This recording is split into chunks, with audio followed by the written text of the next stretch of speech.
सखिया रे सखिया रे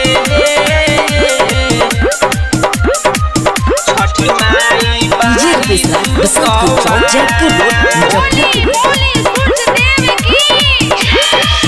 दौरा सजाइलो सखी ठीक से संभार सुनो सखिया रे सुनो सखिया रे छठी माई बाहरी सुकवार सुनो सखिया रे छठी माई बाहरी सुकवार दौरा सजाइलो सखी ठीक से संभार सुनो सखिया रे सुनो सखिया रे छठी माई बाहरी सुकवार सुनो सखिया रे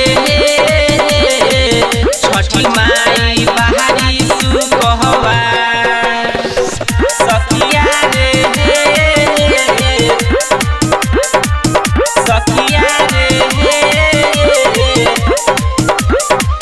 छठी माई बाहरी सुकवार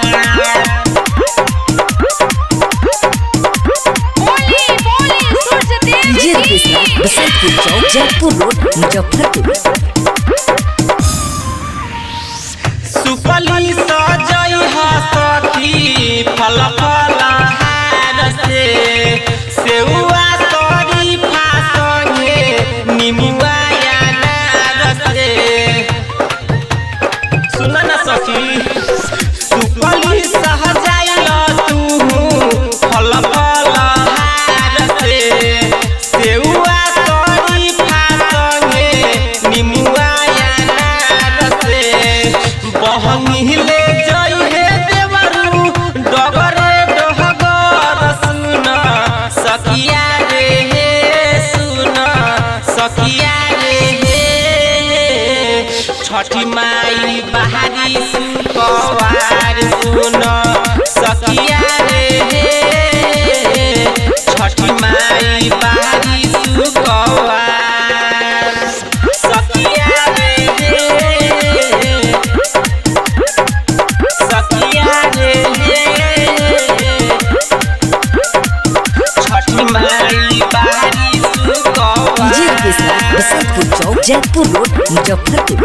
माही बीच सरैया छठी माई के महिमा बारे बहुते महान हो और घटी है सखी धही के ध्यान हो धही के ध्यान हो छठी माई के महिमा बारे बहुते महान हो डबल धई के ध्यान हो के मन जय जितेंद्र का फेरी है नजर सुन सखिया रे सुन सखिया रे